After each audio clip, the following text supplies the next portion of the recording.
Everyone uses a credit card because it's the most effective way to actually borrow money and extend repayment until the end of the month. But a lot of credit cards have additional fees which you really need to look out for because they're not always that clear to people. So our guide explains what the extra fees are.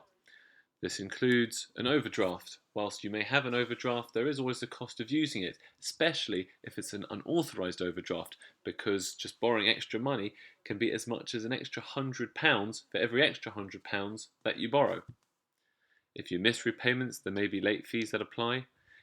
It typically costs to withdraw from a cash machine if you're using your credit card rather than a debit card.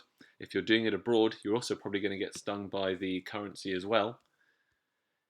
If you're paying checks, there might be a £5 fee just for using a credit card via a check. But if it bounces, and also if your direct debits that you're using through a credit card also don't go through, then you can be charged up to £12. Dormancy fees are incurred if you don't use a card. Did you know that you can actually get charged up to £20 for not using a card for a year? It's important to check the terms and conditions. Finally, we discussed that there are fees for using certain cards, especially Amex, because it's more expensive for vendors and they have to pass it on. But then also, if you want to use cards abroad, there is an additional cost. So hopefully, this gives you a bit of insight into the extra hidden fees for credit cards.